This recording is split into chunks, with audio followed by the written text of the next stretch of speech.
स्वागत है दोस्तों। आज हम सभी हजारी प्रसाद द्विवेदी जी का प्रसिद्ध निबंध नाखून क्यों बढ़ते हैं उसे पढ़ेंगे, उसकी समीक्षा और उसके मूल प्रयोजन के बारे में बात करेंगे। यहाँ पर इस निबंध की शुरुआत हजारी प्रसाद द्विवेदी अपनी एक छोटी बच्ची के कुछ प्रश्नों से करते हैं, जिसमें एक बच्ची छोटी सी है और वह पूछती है कि नाखून क्यों बढ़ते हैं। तो इसी नाखून बढ़ने की जो एक प्रवृत्ति है उसी को केंद्र में रख के हजारी प्रसाद द्विवेदी जी एक दीर्घ चिंतन करते हैं और उसी चिंतन का परिणाम यह निबंध है। इस चिंतन के केंद्र में मनुष्य की आरंभिक जो पशु प्रवृत्ति है, आरंभ में जो वो नाखून का एक महत्व उनके जीवन में होता था, उनको दर्शाते हुए प्राणी विज्ञान के जो तथ्य हैं वो क्या कहते हैं मनुष्य के नाखून के बढ़ने पर, और साथ ही साथ मानवीय सभ्यता और पाशविक सभ्यता के बीच अस्त्र शस्त्रों की होड़ और भारतीय संस्कृति की महान समृद्ध परंपरा को इस निबंध में वे दर्शाते हैं। आप देखें तो महत्वपूर्ण हिस्सों को हम लेकर के इस निबंध के यहाँ पे बातें करेंगे, जिसमें उन्होंने लिखा है कि कुछ ही लाख वर्षों की बात है जब मनुष्य जंगली था, वनमानुष जैसा था। उसे नाखून की ज़रूरत थी। उसकी जीवन रक्षा के लिए नाखून बहुत ज़रूरी थे। असल में वही उसके अस्त्र थे, दांत भी थे, पर नाखून के बाद ही उनका स्थान था। उन दिनों उसे जूझना पड़ता था, प्रतिद्वंदियों को पछाड़ना पड़ता था। नाखून उसके लिए आवश्यक अंग था। फिर वह धीरे धीरे अपने अंग से बाहर की वस्तुओं का सहारा लेने लगा। यह दशा मनुष्य की उस अवस्था का है। हजारी प्रसाद द्विवेदी जी उस अवस्था के बारे में लिखते हैं जब मनुष्य ने किसी भी तरह के हथियारों की खोज नहीं की थी। तब सामान्य पशुओं की भांति मनुष्य भी अपने नाखूनों, दांतों से अपनी जीवन की रक्षा करता था, अपने खान पान के इंतज़ाम करता था। धीरे धीरे उसकी जैसे जैसे चित्त की अवस्था बढ़ती है, वैसे वैसे वो बाहर के साधनों, बाहर के अस्त्रों शस्त्रों की तलाश करने लगता है। और आप देखेंगे कि पत्थर के ढेले, पेड़ की छालें, पेड़ की डालें, ये सारी चीज़ें इकट्ठा करके वो अपनी सुरक्षा के लिए उनका इस्तेमाल करता था। मनुष्य और आगे बढ़ा, उसने धातु के हथियार पाए। जिनके पास लोहे के शस्त्र और अस्त्र थे वे विजयी हुए। धीरे धीरे मनुष्य सभ्यता में ऐसे वे सभी जातियां पराजित होती चली गईं जिनके पास अस्त्र और शस्त्र विकसित नहीं हुए।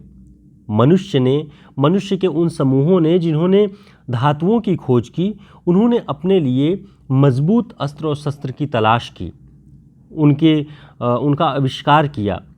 साथ ही हजारी प्रसाद द्विवेदी जी बहुत सारे अन्य ऐतिहासिक और पौराणिक तथ्य भी देते हैं कि देवताओं के राजा तक को मनुष्य के राजा से इसलिए सहायता लेनी पड़ी थी कि मनुष्यों के राजा के पास लोहे के अस्त्र थे। असुरों के पास अनेक विद्याएं थी पर लोहे के अस्त्र नहीं थे, शायद घोड़े भी नहीं थे। कुल मिलाकर उनकी कहने का जो मूल प्रयोजन है वह यह कि मनुष्य ने जब धातु के औजार बनाने शुरू किए तो ऐसे औजार किसी अन्य जातियों के पास, यहाँ तक कि देवताओं और असुरों के पास भी नहीं थे। इसलिए पौराणिक कथाओं में मनुष्य राजाओं के पास देवता और असुर ये सभी सहायता के लिए आते थे और उनसे उन अस्त्रों की मांग करते थे। तो आप देखिए कि नाखून को केंद्र में रख के बढ़ा हुआ चिंतन धीरे धीरे मानवीय सभ्यता के इतिहास में अस्त्रों शस्त्रों के आविष्कार से जुड़ जाता है। और आप देखेंगे कि धीरे धीरे हजारी प्रसाद द्विवेदी जी इसे मनुष्य की पाशविक शक्ति के विकास के रूप में कैसे देखते हैं। आगे उन्होंने लिखा कि लोहे के अस्त्रों ने बाजी मार ली थी। इतिहास आगे बढ़ा। पलीते वाली बंदूकों ने, कारतूसों ने, तोपों ने, बमों ने, बम वर्षक वायुयानों ने इतिहास को किस कीचड़ भरे घाट तक घसीटा है, यह सबको मालूम है। नखधर मनुष्य अब एटम बम पर भरोसा करके आगे की ओर चल पड़ा, पर उसके नाखून अब भी बढ़ रहे हैं। हजारी प्रसाद द्विवेदी जी यह बताने का प्रयास करते हैं कि मनुष्य ने सभ्यता के विकास के साथ साथ अपने नाखूनों को काटना तो आरंभ कर दिया, लेकिन उन नाखूनों की जो पाशविक प्रवृत्ति है, जो मनुष्य के भीतर बैठे हुए उस पशु की ओर इशारा करता है, जो समय समय पर बढ़ता घटता रहता है। यह मनुष्य का विवेक है कि वह, और उसकी सभ्यता का विकास है कि वह अपने नाखूनों को और अपनी सारी पाशविक प्रवृत्तियों को दबा देना चाहता है, खत्म कर देना चाहता है। लेकिन कहीं ना कहीं उनकी आवश्यकता वो महसूस करके अपने उन प्रवृत्तियों को जीवित रखे हुए है, इसीलिए वे खत्म नहीं हो रही हैं और समय समय पर वे उभर आती हैं। छोटी सी बच्ची का वह प्रश्न कि नाखून क्यों बढ़ते हैं, पूरी मानवीय सभ्यता के बारे में, उसके भविष्य के बारे में चिंतन का एक माध्यम बनती है। आगे हजारी प्रसाद द्विवेदी जी लिखते हैं कि तुम वही लाख वर्ष पहले के नख दंतावलंबी जीव हो, पशु के साथ एक ही सतह पर विचरने वाले। यानी मनुष्य को वे यह ध्यान दिलाते हैं कि तुम्हारे भीतर भी उन्हीं पशुओं की भांति नख दंत अभी भी विकसित हो रहे हैं जैसे अन्य पशुओं में। लेकिन मनुष्य आगे कैसे बढ़ता है, पशुओं से अलग कैसे होता है? अपनी विवेक, अपनी शीलता, अपने संयम, प्रेम सौहार्द की भावना से। इन सब सारी चीज़ों से मनुष्य ने अपने विकास को, मनुष्यता को जीवित रखा है। लेकिन नाखूनों की प्रवृत्ति क्या है कि वे कमबख्त रोज बढ़ते हैं, क्योंकि वे अंधे हैं, नहीं जानते कि मनुष्य को इससे कोटि कोटि गुणा शक्तिशाली अस्त्र मिल चुका है। अब यह एक तरह से आप इसे व्यंग्य के रूप में देख सकते हैं कि पहले मनुष्य जब पशु की तरह था तो वह अपने नाखून और दांत को अस्त्रों शस्त्रों की तरह इस्तेमाल करता था अपनी सुरक्षा के लिए। लेकिन आज तो मनुष्य ने उन नख दंत से कई गुना, कोटि कोटि गुना शक्तिशाली अस्त्र खोज लिए हैं, जिससे वह अपनी रक्षा करने के बहाने मानवता को गर्त में डालता जा रहा है और तमाम तरह की पाशविक शक्तियाँ, हथियारों के शास्त्र, अणुबम के साथ, परमाणु बम के साथ सक्रिय होकर मानवता पर संकट पैदा कर रही हैं। आगे वे लिखते हैं कि मुझे ऐसा लगता है कि मनुष्य अब नाखून को नहीं चाहता, उसके भीतर बर्बर युग का कोई अवशेष रह जाए यह उसे असह्य है। यानी दिखाने के लिए मनुष्य यह कोशिश करता है कि हम नाखून नहीं रखते, हम समय समय पे नाखून काटते हैं, हमें इंसानों की तरह रहना चाहिए। वह कहीं से नहीं दिखाना चाहता कि हम पशु हैं। लेकिन नाखून ऐसी आगे जो वे लिखे हैं कि वे नाखून ऐसे अंधे हैं कि वो उगते चले आते हैं और मनुष्य को उसके पशु होने का बोध कराते रहते हैं, ताकि वह उस पशुता को त्यागने के लिए सार्थक और सक्रिय कार्य करे, चिंतन करे और मनुष्यता के हित में काम करे। नाखूनों का वे एक तरह से समझिए कि रचनात्मक ढंग से इस बात को प्रस्तुत करते हैं कि पहले पुराने युग में, प्राचीन युग में नख को रखने की और उसको सुंदर तरीके से सजाने की भी बहुत सारे उदाहरण मिलते हैं, जिसमें त्रिकोण अनुसार, वर्तुलाकार, चंद्राकार, दंतुल आदि विविध आकृतियों के नाखून उन दिनों विलासी नागरिकों के न जाने किस किस काम आया करते थे। तो एक तरह से ये सौंदर्य के रूप में भी नाखून का इस्तेमाल कुछ समय होता रहा। जैसे गौड़ देश के लोग उन दिनों बड़े बड़े नखों को पसंद करते थे और दक्षिणात लोग, यानी दक्षिण भारत के लोग, छोटे छोटे नखों को। सब अपनी रुचि के अनुसार नख रखते थे। वे कहते हैं कि प्राणी विज्ञानियों के बारे में भी वे कहते हैं कि प्राणी विज्ञान भी कहता है कि मानव की चित्त की भांति मानव शरीर में भी बहुत सी अभ्यास जन्य वृत्तियां रह गई हैं। जैसे मनुष्य अपने चित्त में बहुत सारी चीज़ें अभ्यास जन्य करके बचा के रखा हुआ है, वैसे ही मानव के शरीर में भी बहुत सारी अभ्यास जन्य वृत्तियां रह गई हैं। वो अभ्यास कैसे हैं? पाशविक है। वो जब तब क्रोध में आ करके, किसी से बैर करके, ईर्ष्या द्वेष में वो सारी वृत्तियां अभ्यास के रूप में जागृत होती रहती हैं, तो वो पूरी तरह से खत्म नहीं आ पाती हैं, खत्म नहीं होती हैं। उसी में बाल का बढ़ना, नाखून का बढ़ना, तमाम तरह की चीज़ें हैं जो न चाहते हुए भी मनुष्य के शरीर में विकासमान होती रहती हैं और वो एक दिखाती हैं कि मनुष्य अभी भी पशु है।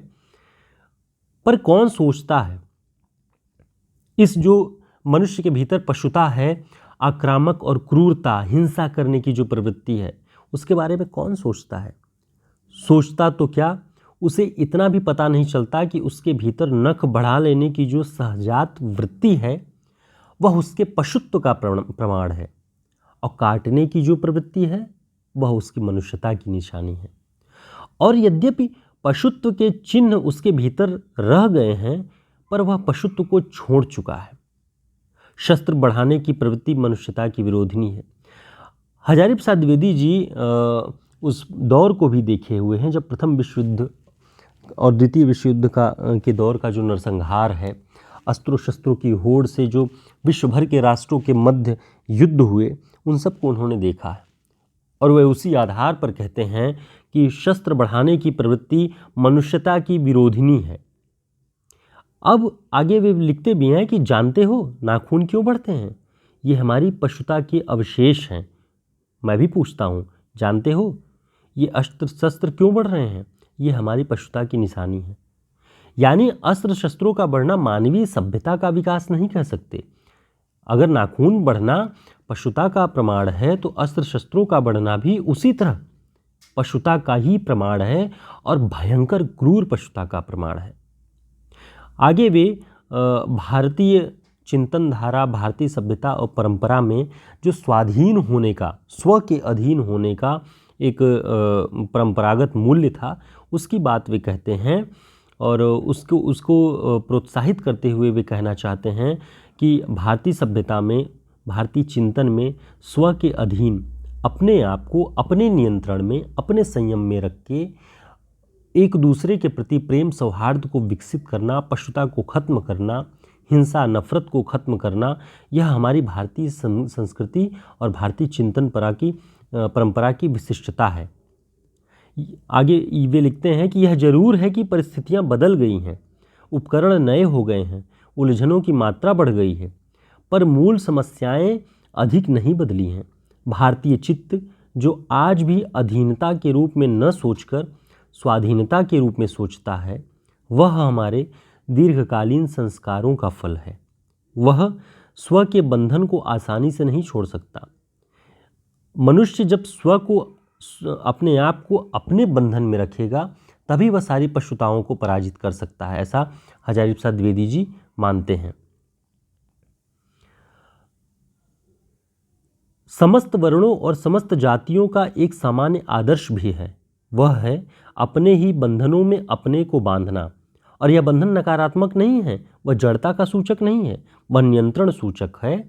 और ये नियंत्रण ताकि मनुष्य पशुता के सारे अवगुणों को छोड़ सके।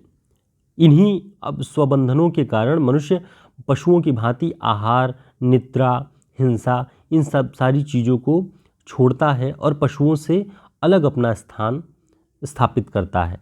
और वो गुण उसमें है कि उसमें संयम है, दूसरों के सुख दुख के प्रति संवेदना है, श्रद्धा है, तप है, त्याग है। मनुष्य के स्वयं के बंधन उद्भावित बंधन है। इसलिए मनुष्य झगड़े टंटे को अपना आदर्श नहीं मानता। गुस्से में आकर चढ़ दौड़ने वाले अविवेकी को बुरा समझता है। तो ये मनुष्य का विवेक है जो झगड़ा नहीं करना चाहता, उसमें संयम अपना बढ़ाता है, दूसरों के सुख दुख के प्रति संवेदना जाहिर करता है। यह मनुष्य के गुण है और पशुता की पराजय। तो इस तरह से पूरे निबंध में उन्होंने यही कहा है कि आदमी सारे अवगुणों से, मनुष्य सारे अवगुणों से लोहा लेने के लिए तैयार है और पशुता को पराजित करने के लिए पूरी तरह से तैयार है। और गांधी जी को इस दिशा में वे याद करते हैं और लिखते हैं कि एक बूढ़ा था, उसने कहा था, बाहर नहीं भीतर देखो, हिंसा को मन से दूर करो, मिथ्या को हटाओ, क्रोध और द्वेष को दूर करो, लोक के लिए कष्ट सहो, काम करने की बात सोचो। उसने कहा, प्रेम ही बड़ी चीज़ है क्योंकि वह हमारे भीतर है। उच्छृंखलता पशु की प्रवृत्ति है, स्व का बंधन मनुष्य का स्वभाव है। बूढ़े की बात अच्छी लगी या नहीं पता नहीं, उसे गोली मार दी गई। अब देखिए, जो व्यक्ति, जो महात्मा गांधी प्रेम की बात करते थे, मिथ्या असत्य की बात, असत्य को हटाने की बात करते थे, क्रोध और द्वेष को दूर करने की बात करते थे, सही काम करने की बात करते थे, उसे उन्हीं पाश्विक शक्तियों ने जो मनुष्य के भीतर हैं उसे मार डाला, उसे गोली मार दिया गया। इसलिए वे कहते हैं कि तब तक, हजारी प्रसाद द्विवेदी जी लिखते हैं कि बच्चों को तब तक इस बात से परिचित करा देना वांछनीय जान पड़ता है कि नाखून का बढ़ना मनुष्य के भीतर की पशुता की निशानी है और उसे नहीं बढ़ने देना मनुष्य की अपनी इच्छा है, अपना आदर्श है। और उसी आदर्श को पोषित करने के लिए हजारी प्रसाद द्विवेदी जी इस छोटे से विषय नाखून के बढ़ने को अपनी चिंता का और अपनी चिंतन का विषय बनाते हैं और भारतीय संस्कृति से जोड़ते हैं। इस निबंध के माध्यम से आप मानवता के गुणों से परिचित हो सकते हैं और पशुता के उस बोध को समझ सकते हैं जो मानव सभ्यता के लिए विनाशिनी है, मानव सभ्यता के लिए संहारक शक्ति सिद्ध होती है। यह निबंध आपके समक्ष प्रस्तुत था।